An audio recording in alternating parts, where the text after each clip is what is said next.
हल्कू ने आकर स्त्री से कहा, सहना आया है, लाओ जो रुपए रखे हैं उसे दे दूं, किसी तरह गला तो छूटे। मुन्नी झाड़ू लगा रही थी, पीछे फिरकर बोली, 3 ही रुपये हैं, दे देंगे तो कमल कहाँ से आवेगा? माघ पूस की रात हार में कैसे कटेगी? उससे कह दो फसल पर रुपये दे देंगे, अभी नहीं।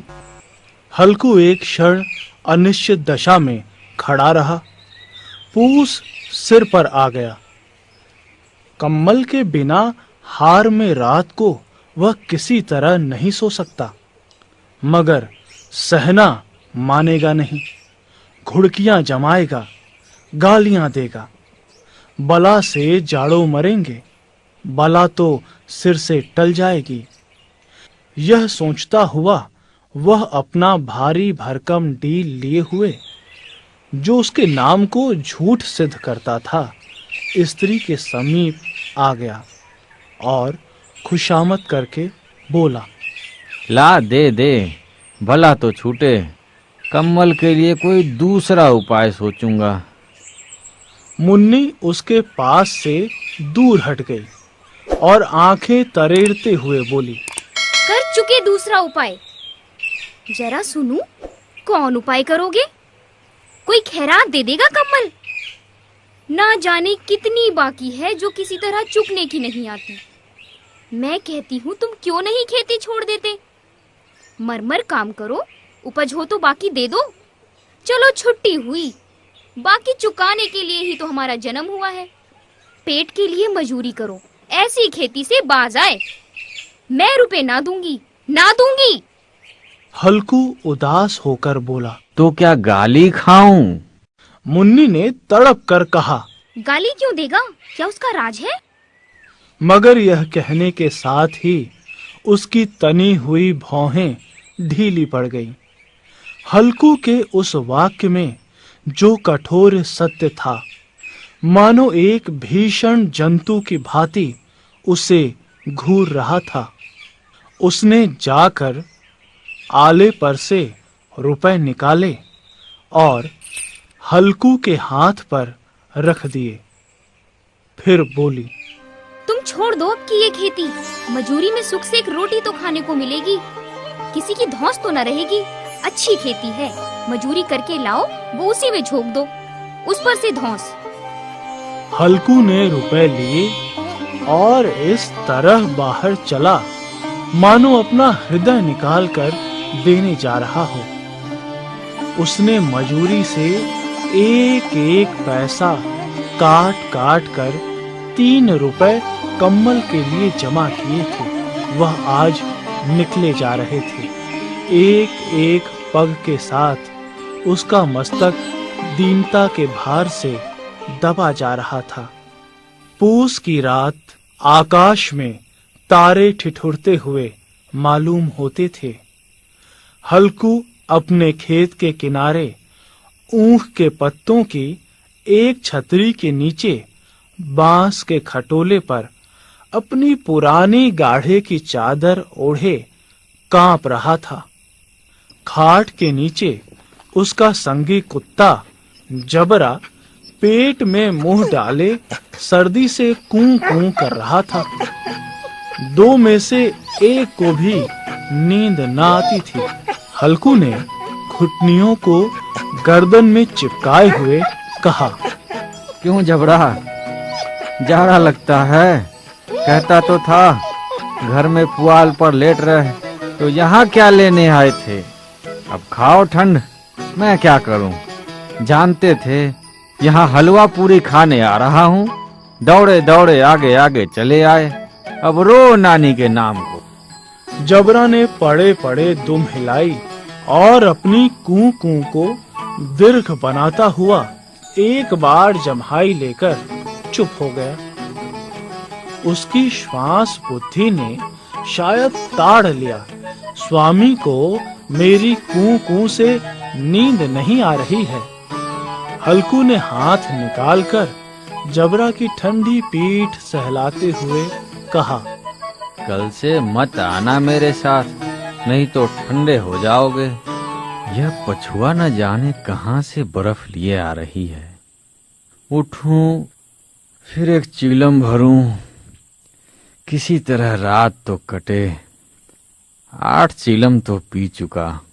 यह खेती का मजा है। और एक एक भगवान ऐसे पड़े हैं जिनके पास जाड़ा तो गर्मी से घबरा कर भागे।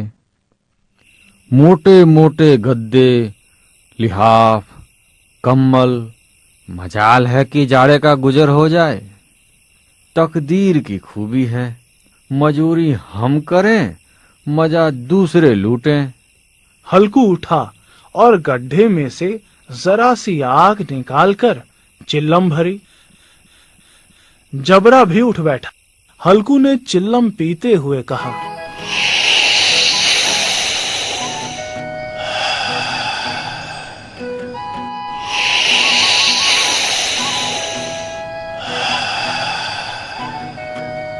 पिएगा चिलम? जाड़ा तो क्या जाता है, जरा मन बहल जाता है। जबरा ने उसके मुंह की ओर प्रेम से छलकती हुई आंखों से देखा। आज और जाड़ा खा ले, कल से मैं यहाँ पुआल बिछा दूंगा, उसी में घुसकर बैठना, तब जाड़ा न लगेगा। चिल्लम पीकर हल्कू फिर लेटा और निश्चय करके लेटा कि चाहे कुछ हो अब की सो जाऊंगा। पर एक ही क्षण में उसके हृदय में कंपन होने लगी। कभी इस करवट लेटता, कभी उस करवट, पर जाड़ा किसी पिशाच की भांति उसकी छाती को दबाए हुए था। जब किसी तरह न रहा गया तो उसने जबरा को धीरे से उठाया और उसके सिर को थपथपाकर उसे अपनी गोद में सुला लिया। कुत्ते की देह से जाने कैसी दुर्गंध आ रही थी, पर वह उसे अपनी गोद में चिपटाए हुए ऐसे सुख का अनुभव कर रहा था जो इधर महीनों में उसे न मिला था। जबरा शायद समझ रहा था कि स्वर्ग यही है, और हल्कू की पवित्र आत्मा में तो उस कुत्ते के प्रति घृणा की गंध तक न थी। अपने किसी अभिन्न मित्र या भाई को भी वह इतनी ही तत्परता से गले लगाता। वह अपनी दीनता से आहत न था जिसने आज उसे इस दशा को पहुंचा दिया। नहीं, इस अनोखी मैत्री ने जैसे उसकी आत्मा के सब द्वार खोल दिए थे और उसका एक एक अणु प्रकाश से चमक रहा था। सहसा जबरा ने किसी जानवर की आहट पाई। इस विशेष आत्मीयता ने उसमें एक नई स्फूर्ति पैदा कर दी थी। जो हवा के ठंडे झोंकों को तुच्छ समझती थी, वह छटपटा कर उठा और छतरी के बाहर आकर भूखने लगा। हल्कू ने उसे कई बार चुमकार कर बुलाया, पर वह उसके पास न आया। हार में चारों तरफ दौड़ दौड़ कर भूखता रहा।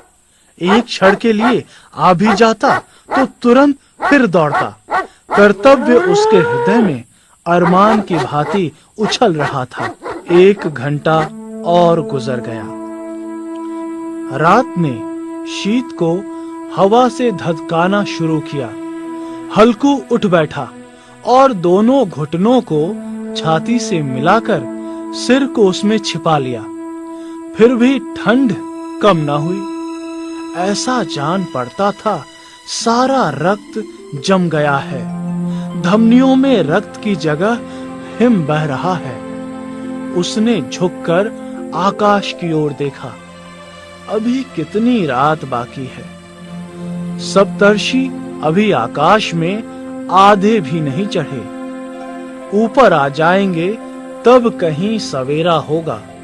अभी पहर भर से ऊपर रात है। हल्कू के खेत से कोई 1 गोली के टप्पे पर आमों का बाग था। पतझड़ शुरू हो गई थी। बाग में पत्तियों का ढेर लगा हुआ था। हल्कू ने सोचा, चलकर पत्तियां बटोरूं और उन्हें जलाकर खूब तापूं। रात को कोई मुझे पत्तियां बटोरते देखे तो समझे कोई भूत है, कौन जाने कोई जानवर ही छिपा बैठा हो। मगर अब तो बैठे नहीं रहा जाता। उसने पास के अरहर के खेत में जाकर कई पौधे उखाड़ लिए और उनका एक झाड़ू बनाकर हाथ में सुलगाता हुआ उपला लिए बगीचे की तरफ चला। जबरा ने उसे आते देखा तो पास आया और दुम हिलाने लगा। हल्कू ने कहा, अब तो नहीं रहा जाता जबड़ू, चलो बगीचे में पत्तियां बटोर कर तापे, कांटे हो जाएंगे तो फिर आकर सोएंगे, अभी तो रात बहुत है। जबरा ने कूं कूं करके सहमति प्रकट की और आगे आगे बगीचे की ओर चला। बगीचे में खूब अंधेरा छाया हुआ था और अंधकार में निर्दय पवन पत्तियों को कुचलता हुआ चला जाता था। वृक्षों से ओस की बूंदें टप टप नीचे टपक रही थीं। एकाएक एक झोंका मेहंदी के फूलों की खुशबू लिए हुए आया। हल्कू ने कहा, कैसी अच्छी महक आई जबड़ू, तुम्हारी नाक में भी सुगंध आ रही है। जबरा को कहीं जमीन पर एक हड्डी पड़ी मिल गई थी, उसे चिचोड़ रहा था। हल्कू ने आग जमीन पर रख दी और पत्तियां बटोरने लगा। जरा देर में पत्तियों का पहाड़ खड़ा कर रहा था। इसी अलाव में वह ठंड को जलाकर भस्म कर देगा। थोड़ी देर में अलाव जल उठा। उसकी लौ ऊपर वाले वृक्ष की पत्तियों को छू छू कर भागने लगी। उस स्थिर प्रकाश में बगीचों के विशाल वृक्ष ऐसे मालूम होते थे मानो उस अथाह अंधकार को अपने सिरों पर संभाले हुए हों।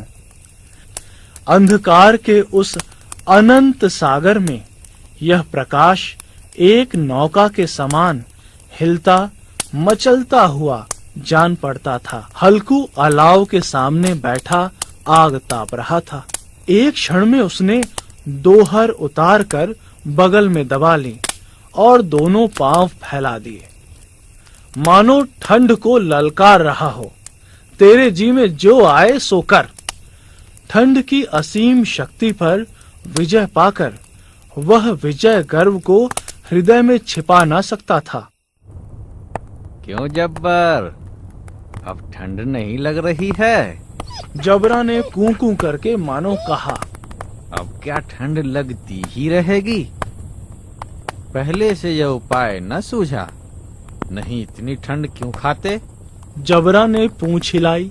अच्छा आओ, इस अलाव को कूद कर पार करें, देखें कौन निकल जाता है। अगर जल गए बच्चा तो मैं दवा न करूंगा। जबरा ने उस अग्नि राशि की ओर कातर नेत्रों से देखा। मुन्नी से कल न कह देना, नहीं तो लड़ाई करेगी। यह कहता हुआ वह उछला और अलाव के ऊपर से साफ निकल गया। पैरों में जरा लपट लगी, पर वह कोई न थी। जबरा आग के गिर्द घूमकर उसके पास आ खड़ा हुआ। चलो चलो, इसकी सही नहीं, ऊपर से कूद कर आओ। वह फिर कूदा और अलाव के इस पार आ गया। पत्तियां जल चुकी थीं। बगीचे में फिर अंधेरा छाया था। राख के नीचे कुछ कुछ आग बाकी थी, जो हवा का झोंका आ जाने पर जरा जाग उठती थी, पर एक क्षण में फिर आंखें बंद कर लेती थी। हल्कू ने फिर चादर ओढ़ ली और गरम राख के पास बैठा हुआ एक गीत गुनगुनाने लगा। उसके बदन में गर्मी आ गई थी, पर ज्यों-ज्यों शीत बढ़ती जाती थी, उसे आलस से दबाए लेता। जबरा जोर से भूंककर खेत की ओर भागा। हल्कू को ऐसा मालूम हुआ कि जानवरों का एक झुंड उसके खेत में आया है। शायद नील गायों का झुंड था। उनके कूदने दौड़ने की आवाजें कान में साफ आ रही थीं। फिर ऐसा मालूम हुआ वह खेत में चल रही हैं। उनके चबाने की आवाज चर चर सुनाई देने लगी। उसने दिल में कहा, नहीं, जबरा के होते हुए कोई जानवर खेत में नहीं आ सकता, नोच ही डाले। मुझे भ्रम हो रहा है। कहाँ, अब तो कुछ नहीं सुनाई देता। मुझे भी कैसा धोखा हुआ। उसने जोर से आवाज लगाई, जबरा, जबरा। जबरा भूंकता रहा, उसके पास ना आया। फिर खेत के चरे जाने की आहट मिली। अब वह अपने को धोखा ना दे सका। उसे अपनी जगह से हिलना जहर लग रहा था। कैसा दंदाया हुआ बैठा था। इस जाड़े पाले में खेत में जाना, जानवरों के पीछे दौड़ना असूझ जान पड़ा। वह अपनी जगह से न हिला। उसने जोर से आवाज लगाई, लिहो, लिहो, लिहो। जबरा भूख उठा। जानवर खेत चर रहे थे। फसल तैयार है। कैसी अच्छी खेती थी, पर ये दुष्ट जानवर उसका सर्वनाश किए डालते हैं। हल्कू पक्का इरादा करके उठा और 2-3 कदम चला, पर एकाएक हवा का ऐसा ठंडा, चुभने वाला, बिच्छू के डंक का सा झोंका लगा कि वह फिर बुझते हुए अलाव के पास आ बैठा और राख को कुरेद कर अपनी ठंडी देह को गरमाने लगा। जबरा अपना गला फाड़े डालता था। नील गायें खेत का सफाया किए डालती थीं और हल्कू गरम राख के पास शांत बैठा हुआ था। अकर्मण्यता ने रस्सियों की भांति उसे चारों तरफ से जकड़ रखा था। उसी राख के पास गरम जमीन पर वह चादर ओढ़कर सो गया। सवेरे जब उसकी नींद खुली, तब चारों तरफ धूप फैल गई थी और मुन्नी कह रही थी, क्या आज सोते ही रहोगे? तुम यहाँ आकर रम गए और उधर सारा खेत चौपट हो गया। हल्कू ने उठकर कहा, क्या तू खेत से होकर आ रही है? मुन्नी बोली, हाँ, सारे खेत का सत्यानाश हो गया। भला ऐसा भी कोई सोता है? तुम्हारे यहाँ मड़ैया डालने से क्या हुआ? मैं मरते मरते बचा, तुझे अपने खेत की पड़ी है। पेट में ऐसा दर्द हुआ कि मैं ही जानता हूँ। दोनों फिर खेत की डांड पर आए। देखा सारा खेत रौंदा पड़ा हुआ है और जबरा मड़ैया के नीचे चित लेटा है, मानो प्राण ही न हो। दोनों खेत की दशा देख रहे थे। मुन्नी के मुख पर उदासी छाई थी, पर हल्कू प्रसन्न था। अब मजूरी करके माल गुजारी भरनी पड़ेगी। रात की ठंड में यहाँ सोना तो न पड़ेगा। और वीडियोस देखने के लिए हमारे वीडियो को लाइक करें, चैनल को सब्सक्राइब करें और बेल आइकन जरूर दबाएं।